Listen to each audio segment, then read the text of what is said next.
Breaking news, Liton দাসের বাজে ফর্মে বিশ্বকাপ দলে ফিরছেন তামিম ইকবাল, জানালেন বিসিবি সভাপতি নাজমুল হাসান পাপন। বিসিবি সভাপতি নাজমুল হাসান পাপন বলেন, আসলে আমাদের অরিজিনাল প্ল্যানের সাথে এখন কিছুই কাজ করছে না। সত্যি কথা যদি আপনাদের বলি, বিশ্বকাপের আগে লিটন দাসের ব্যাটিং দেখে আমার অনেক রাগ হচ্ছিল।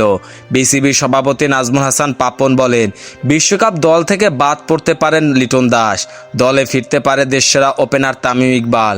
সময়টা ভালো যাচ্ছে না লিটন দাসের।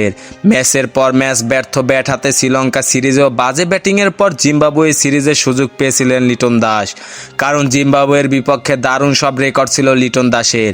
তবে প্রথম ম্যাচে জিম্বাবুয়ের বিপক্ষে হতাশ করেছে লিটন, মাত্র 1 রানে বোল্ড আউট হয়ে। লিটন দাস প্রমাণ করলেন বিশ্বকাপে তাকে না রাখাই ভালো। ইতিমধ্যে ওয়ানডে দল থেকে বাদ পড়েছে লিটন দাস, টেস্টে থাকবেন না তিনি। পরের সিরিজে বাকি ছিল শুধু টি-20 ফরম্যাটে, সেখানেও বাজে ফর্মের জন্য বাদ পড়তে যাচ্ছেন লিটন দাস। লিটনের বাজে ব্যাটিংয়ের পর মুখ খুলেছেন নাজমুল হাসান পাপন। তিনি বলেন, 8 বছর আন্তর্জাতিক ক্রিকেট খেলা একজন ওপেনারের এমন বাজে অবস্থায় কিভাবে বিশ্বকাপ দলের সঙ্গী হবে বুঝতে পারছি না।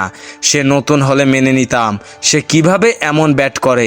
এমন ওপেনারকে বিশ্বকাপে রাখলে দলের ভারসাম্য নষ্ট হবে। তিনি আরও বলেন, লিটনকে বিশ্বকাপে রাখা নাও হতে পারে, প্রয়োজনে তামিমকে দলে ফেরানো হবে। যেভাবে দল বানালে আমাদের সুবিধা হবে সেভাবে দল বানানো হবে। তবে তামিম ইকবাল ফিরবেন কিনা সেটা হচ্ছে এখন বড় ব্যাপার। যদি তামিম ইকবাল ফিরে আসে তাহলে বিশ্বকাপে 2 তামিমকে নিয়ে ওপেন করানো যেতে পারে।